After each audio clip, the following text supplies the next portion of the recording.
अस्सलाम नाज़रीन, मेरा नाम डॉक्टर इनाम दानिश है और मैं कार्डियोलॉजिस्ट हूँ। जब से गर्मी स्टार्ट हुई है तो फूड पॉइजनिंग के पेशेंट बहुत ज़्यादा बढ़ गए हैं। अच्छा, क्योंकि कार्डियक पेशेंट होते हैं, इनको फूड पॉइजनिंग हो या कुछ भी हो, अमूमन लोग ट्रीट नहीं करते हैं, इनको हमारे पास ही भेज देते हैं कि भाई आप अपने कार्डियोलॉजिस्ट को दिखाएं। तो फूड पॉइजनिंग, जिसे आम ज़बान में गैस्ट्रो भी कहते हैं या उल्टी दस्त, इसहाल की बीमारी, इस तरह ये इसके कॉमन नेम है कि बेसिकली ये फूड पॉइजनिंग है या गैस्ट्रोएंटेराइटिस हम इसको कहते हैं। तो फूड पॉइजनिंग अमूमन खाने पीने की चीज़ों से होती है, यानी कि अगर खाने पीने की चीज़ें कंटामिनेटेड हो, उनके अंदर जरासीम मौजूद हों, तो वो हमारी बॉडी में जाके और गैस्ट्रोएंटेराइटिस करते हैं, हमारे मैदे के अंदर इन्फेक्शन करते हैं। ये जो जरासीम होते हैं ये समर सीज़न में ज़्यादा होते हैं। गर्मी के मौसम में समझें कि 32 से 42 डिग्री सेल्सियस टेम्परेचर इनके लिए आइडियल है। तो अमूमन हमारे यहाँ पाकिस्तान में यही होता है कि हायर टेम्परेचर होता है, 32 से 42 डिग्री जो है वो इसके ऊपर ज़्यादा ये जरासीम ग्रो करते हैं। इसके अंदर बैक्टीरिया भी होते हैं, वायरसेस भी होते हैं, पैरासाइट्स भी होते हैं। तो एक बहुत सारी चीज़ें हैं जिनमें ख़ास तौर पे जो बैक्टीरिया हैं, सल्मोनेला, शिगेला, कैम्पाइलोबैक्टर, ये बहुत कॉमन रोल प्ले करते हैं। वायरसेस में रोटा वायरस है, तो और इसी तरीके से नोरो वायरस, दूसरे पैरासाइट्स के अंदर जियार्डिया है। तो ये सब चीज़ें हैं जो कि इन्फेक्शन करती हैं। और जब स्टार्ट होता है, जब हम इसको कंटामिनेटेड फूड को ले लेते हैं, अमूमन क्या होता है कि ये ज़्यादातर इन्फेक्शन होता है गोश्त और उसकी जो प्रोडक्ट हैं कि प्रॉपरली स्टोर ना हो। इसके बारे में मैं आपको एंड में बहुत ही इंकशाफात भी करूँगा कि गोश्त के बारे में। तो एक तो गोश्त है, अंडे हैं, डेयरी प्रोडक्ट हैं, दूध और उससे रिलेटेड जो भी चीज़ें हैं, सब्जियां हैं जो आम तौर पे हम सलाद की शक्ल में लेते हैं और उसको पकाते नहीं हैं, और फ्रूट्स हैं उनकी वजह से, या पानी है। तो ये चीज़ें हैं जो अमूमन इसका सबब बनती हैं फूड पॉइजनिंग का। आम तौर पे जब हम खाना पकाते हैं तो उसमें बहुत सारे जरासीम ऐसे हैं जो कि पहले से मौजूद होते हैं, मगर वो डिस्ट्रॉय हो जाते हैं, मर जाते हैं। मगर अगर प्रॉपरली कुकिंग ना की जाए तो इसके अंदर प्रॉब्लम हो सकती है। अब जहाँ से ये इन्फेक्शन क्यों होता है इन प्रोडक्ट के अंदर, जहाँ से ये बनी है, आप वहीं से समझें कि वो सब्जियाँ जो कि ऐसी जगह पे बनती हैं जहाँ पे गटर का पानी यूज़ होता है या जहाँ पे कुदरती खाद यूज़ होती है, गोबर की खाद होती है, उससे भी ये होता है। उसके बाद फिर ये मार्केट में ट्रांसपोर्ट होती है, लाने ले जाने में, फिर होलसेल मार्केट में, और उसके बाद रिटेलर में। फिर जब सुबह ये लोग रिटेलर लेके आते हैं तो उसको फिर अपने पानी से धोते भी हैं। अब वो पानी कैसा है कैसा नहीं है, तो ये सारी चीज़ें हैं जो इसकी वजह बनती हैं। फूड पॉइजनिंग अमूमन इसके दो मैकेनिज़्म हैं कि कुछ जरासीम ऐसे होते हैं जो कि पहले से फूड के अंदर पॉइज़न बना चुके होते हैं, और कुछ ऐसे होते हैं जो अभी से मौजूद होते हैं, बॉडी में जाने के बाद पॉइज़न बनाते हैं। तो जो पहले से पॉइज़न मौजूद हो, जब वो हम खाते हैं तो बहुत जल्दी उसका एक्शन शुरू हो जाता है, 1 से 6 घंटे के अंदर अंदर। और वोमिटिंग जो है, उल्टी सबसे ज़्यादा होती है। तो जो प्री फॉर्म टॉक्सिन है जो कि खाने के अंदर पहले से ही मौजूद है, पॉइज़न मौजूद है, वो जो ही खाएं तो 1 घंटे के बाद ही शदीद उल्टियाँ स्टार्ट हो जाती हैं। ऐसे पेशेंट्स को मोशन वगैरह कम होते हैं। दूसरे वो हैं जो जरासीम होते हैं, बॉडी में जाते हैं, उनको टाइम लगता है, 8 घंटे के बाद वो काम शुरू करते हैं, और फिर उससे आम तौर पर डायरिया होता है, मोशन होते हैं। तो उसमें वोमिटिंग कम होती है, डायरिया ज़्यादा होता है। तो ये एक डिफरेंस है। इससे आइडिया हो जाता है कि ये प्रीफॉर्म टॉक्सिन है या ऑर्गेनिज्म हमने जो है वो लिया है। तो एक तो ये कि कुकिंग बहुत अच्छे तरीके से की जाए।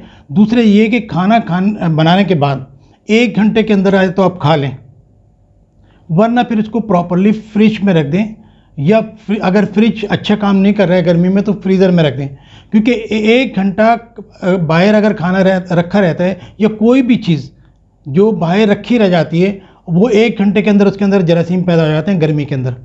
तो ये ख्याल रखें कि ये सारी चीज़ें जो है ना, कि खाना आपने बहुत अच्छी तरीके से कुकिंग करनी है, वो एक ख़ास टेम्परेचर होता है, अंडर कुक कोई चीज़ ना हो, रॉ मटेरियल ना खाएं, कि यानी कि जो प्रॉपरली अगर दूध बॉयल नहीं है, अंडे या गोश्त या जो भी सब्ज़ी, इसी तरह सब्जियों को बहुत अच्छे तरीके से धोएं। सलाद आम तौर पे बग़ैर धोए भी लोग खा लेते हैं, सलाद का ख्याल रखें। इसी तरह फ्रूट है, बाहर मार्केट में ख़ास तौर पे छोटे शहरों में ये देखा गया है कि लोग तरबूज खरबूजे रोड पे खा रहे होते हैं, तो उसमें हाइजीनिक ख्याल नहीं होता है। तो इन चीज़ों का थोड़ी सी एहतियात करने की ज़रूरत है। जहाँ तक अलामात का ताल्लुक है, आम तौर पे जैसे मैंने आपको बताया कि ये स्टार्ट होता है वोमिटिंग से, और कुछ लोगों को नौज़िया कि मतली की कैफियत होती है, भूख नहीं लग रही है, पेट में मरोड़ है, या मोशन हो रहे हैं, या बार बार वॉशरूम जा रहे हैं, सर में दर्द होता है। इसमें ख़ास बात यह है कि बुखार है या नहीं है, क्योंकि कुछ जरासीम ऐसे होते हैं जो कि जिन सिर्फ पॉइज़न पैदा करते हैं, वो हमारी बॉडी में जाके और डायरिया कराते हैं, ये सारी चीज़ें कराते हैं। कुछ ऐसे होते हैं जो हमारी बॉडी में, हमारी आंतों में अटैक कर देते हैं, इनको इन्वेजिव ऑर्गेनिजम्स कहते हैं, और इनकी वजह से आम तौर पे बुखार होता है, हाई ग्रेड फीवर होता है, और दूसरे ये कि डिसेंट्री होती है, ब्लड आ रहा होता है। तो अब आपको ये डिसाइड करना है कि ये जो फूड पॉइजनिंग है किस तरह की है।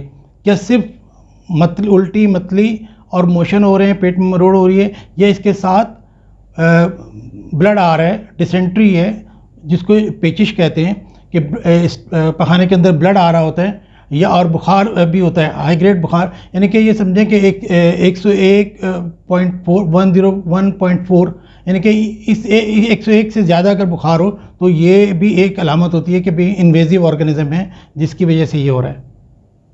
अमूमन जो माइल्ड टाइप का होता है डायरिया, आप इसको कैटेगरी में भी डिवाइड कर सकते हैं कि अगर 2 से 3 मोशन दिन में होते हैं तो ये माइल्ड हैं, लेकिन 3 से ज़्यादा अगर होते हैं, 3-4 के करीब मोशन होते हैं, साथ में पेट में मरोड़ उल्टी मतली भी है, तो इसको मॉडरेट कह सकते हैं। और साथ में अगर 4 से ज़्यादा मोशन है और साथ ब्लड भी आ रहा है स्टूल में, बुखार भी है, तो इसको सीवियर डायरिया कह सकते हैं। तो इस तरीके से आप डायरिया की डिवीज़न भी करते हैं। आपको कब ज़रूरत पड़, आमतौर पे जो माइल्ड डायरिया ये लोग घर पे खुद ही ट्रीट कर लेते हैं और पानी पी के या जूसेस वगैरह लेके, लेकिन कब आपको डॉक्टर की ज़रूरत पड़ती है या आपको सोचना चाहिए कि आपको डॉक्टर की ज़रूरत है, उस वक्त कि अगर बुखार 101 से ज़्यादा हो तो ये आपको फ़ौरन डॉक्टर से कंसल्ट करना चाहिए। अगर डायरिया 3 से 4 दिन गुजर गए हैं और कंट्रोल नहीं हो रहा है तो आपको डॉक्टर की ज़रूरत है।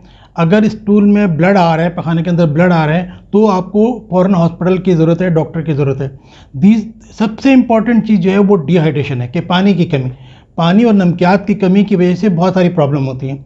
तो आप ये देख लें कैसे एसेस करेंगे कि पानी की कमी हुई है या नहीं। अगर बैठ के खड़े होने में चक्कर आ रहे हैं तो ये इसका मतलब है पानी की कमी है, डिहाइड्रेशन है। तो इसी तरीके से चलने फिरने में अगर डिजीनेस फील हो रही है, वीकनेस है, बीपी चेक करते हैं तो ब्लड प्रेशर कम हो रहा है। और सबसे इम्पॉर्टेंट चीज़ जो है वो है यूरिन आउटपुट। आप ये देखें कि पेशाब आ रहा है कि नहीं आ रहा है।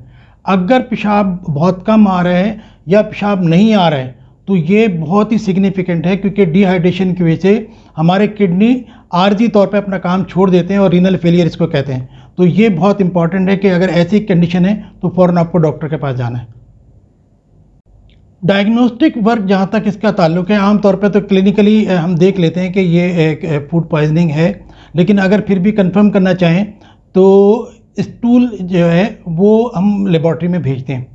स्टूल भेजते हैं फॉर वाइट सेल्स, ल्यूकोसाइट्स होते हैं। उससे आइडिया हो जाता है कि अगर वाइट सेल्स आ रहे हैं स्टूल के अंदर तो इसका मतलब है कि इन्वेजिव डायरिया है, हमारी आंतों को नुकसान पहुंच रहा है और पेशेंट को एंटीबायोटिक की ज़रूरत है।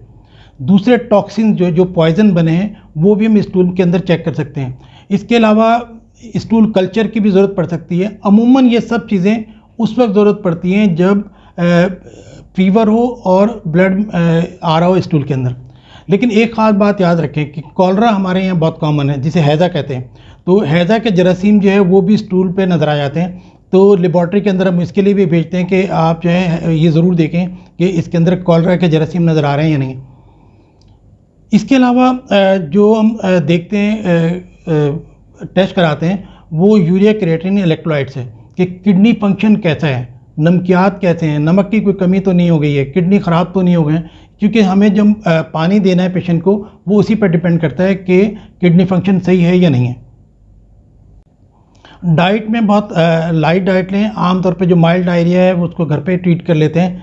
पानी का इस्तेमाल ज़्यादा से ज़्यादा करें, जूसेस पी सकते हैं, दही लें जो कि प्रोबायोटिक होती है, इसके बारे में मैं आपको आगे चल के बताता हूँ।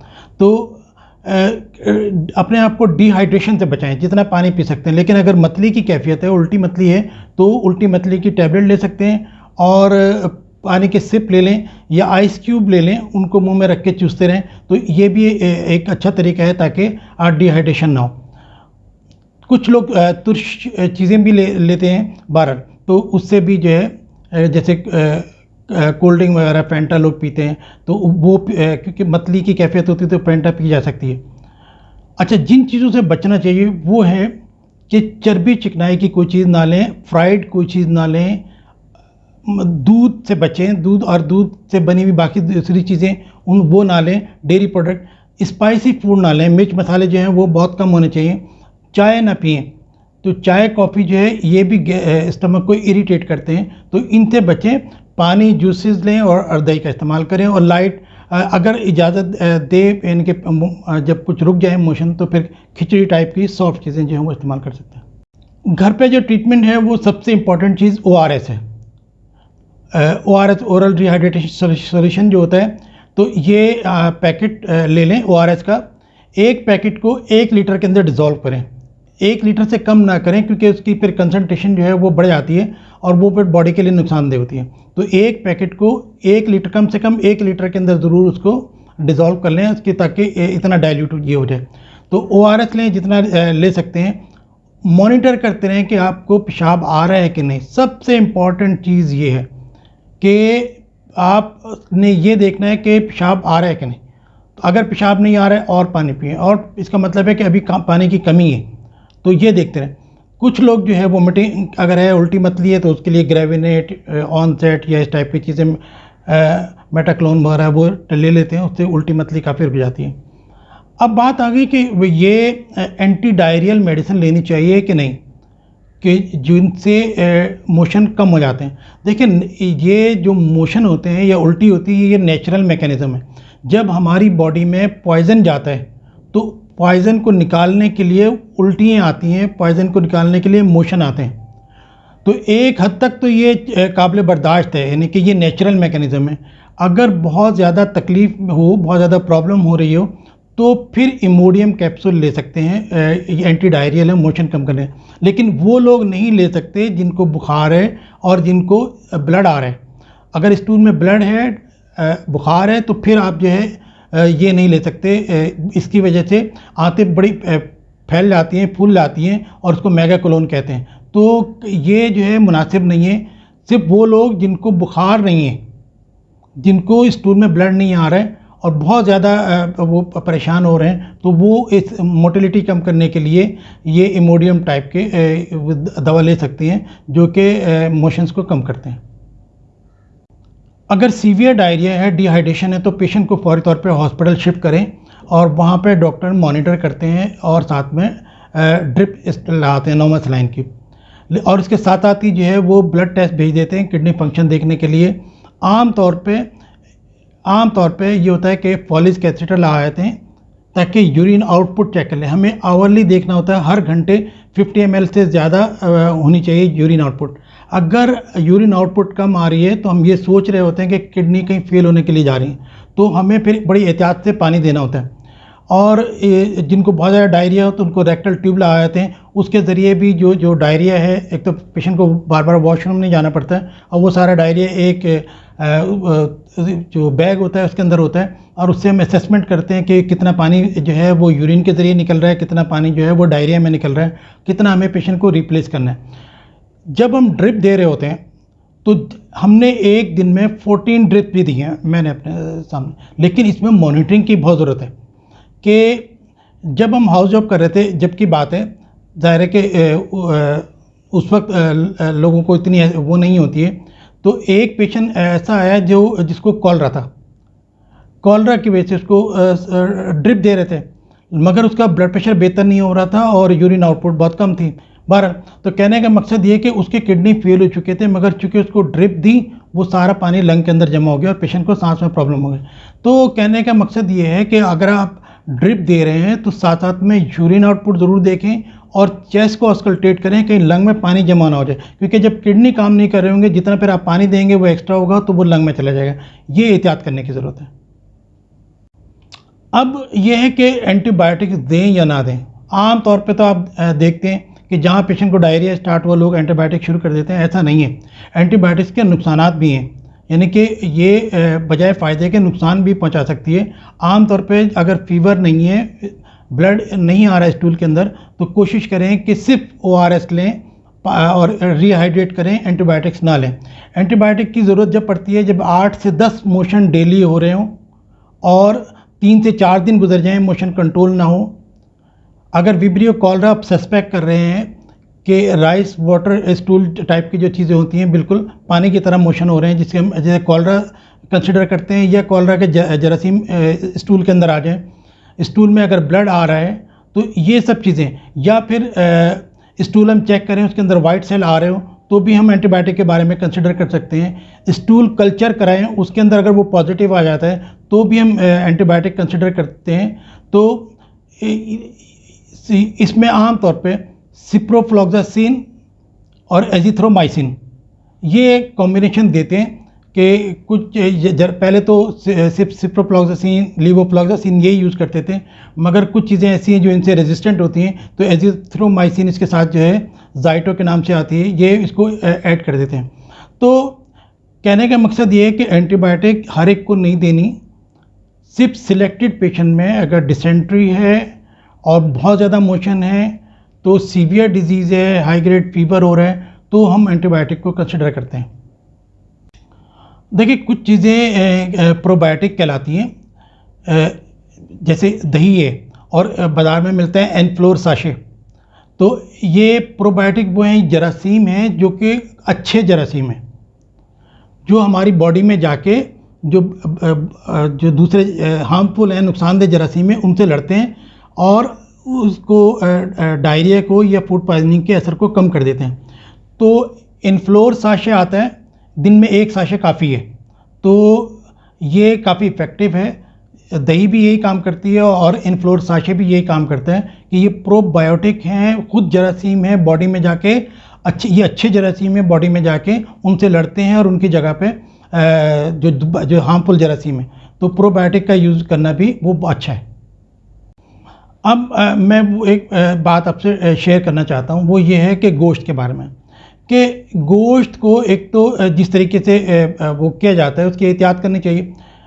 मैंने कीमा लिया एक जगह से, जब घर लेके आया तो उसमें अच्छा खासा पानी था, तो मैंने कहा ये गोश्त में से इतना पानी कैसे निकल गया। मैं उसके पास वापस लेके गया कसाई के पास, मैंने कहा भाई यार ये क्या है इतना पानी इसके अंदर, तो कहने लगा जी आप चलें पानी के बदले में दूसरा गोश्त ले लें और गोश्त ले लें। फिर मैंने उसको इंटरव्यू किया, मैंने कहा ये है क्या, तो उसने बताया कि कमेले के अंदर जहाँ पे ये गोश्त काटते हैं वहाँ पे 2 कैटेगरीज़ हैं। एक वो लोग हैं जो साफ गोश्त कटवाते हैं और एक वो लोग हैं जो पानी का प्रेशर लगवाते हैं। तो आम तौर पे गाय ज़िबा करने के 200 रुपये लगते हैं और जो पानी का प्रेशर डलवाते हैं वो 800 रुपये लेते हैं गाय ज़िबा करने के। उसमें क्या होता है कि गाय को ज़िबा करने के बाद उसकी जो मेन खून की नालियाँ होती हैं उनमें प्रेशर से पानी डाला जाता है, वो पानी पूरी बॉडी के अंदर चूँकि फैल जाता है, तो एक गाय के अंदर तकरीबन 10 से 15 किलो वो उसका वेट बढ़ जाता है, यानी कि तकरीबन 8,000 रुपये के करीब। हम कराची में इस वक्त 700-800 रुपये किलो गोश्त है गाय का, तो वो उसके अंदर जो है तकरीबन 10 से 15 किलो, यानी कि 8-10 हज़ार रुपये एक गाय के अंदर एक्स्ट्रा पानी से कमाए जाते हैं। अच्छा, मैंने कहा भी इसको कोई रोकता नहीं है, कहने कोई मसला नहीं है। जो फूड इंस्पेक्टर होते हैं वहाँ पे कमेले के अंदर वो 1,000 रुपये लेते हैं, यानी कि आप सोचें हमारे यहाँ फूड इंस्पेक्टर है और उनका काम सिर्फ रिश्वत लेना है। उनका कहना यह था कि आप मुर्दार जानवर को भी वहाँ पे लाके ज़िबा कर सकते हैं अगर आप फूड इंस्पेक्टर को 1,000 रुपये दे दें। तो हमारी गवर्नमेंट को गवर्नेंस बेहतर करने की ज़रूरत है। और आप भी जाएँ तो आप देखें कि जो गोश्त चमक रहा होता है, यानी कि इतनी गर्मी है गोश्त तो सूखा सूखा होता है, लेकिन अगर गोश्त में पानी चमक रहा है तो समझ जाएं कि ये प्रेशर का गोश्त है। अवॉइड करें, क्यों नहीं, क्योंकि नहीं मालूम कि वो जो पानी इसके अंदर डाल रहे हैं वो कंटामिनेटेड हो, ये भी हो सकता है कि उसी की वजह से फूड पॉइजनिंग फैल जाए। तो ये एक मैसेज था आप लोगों के लिए कि आप एहतियात करें, गवर्नमेंट के लिए मैसेज कि अपने फूड इंस्पेक्टर्स को काम पे लगाएं, रिश्वत पे ना लगाएं। और तीसरे ये था कि गर्मी का मौसम है, एहतियात करें, खाने पीने में एहतियात करने की ज़रूरत है।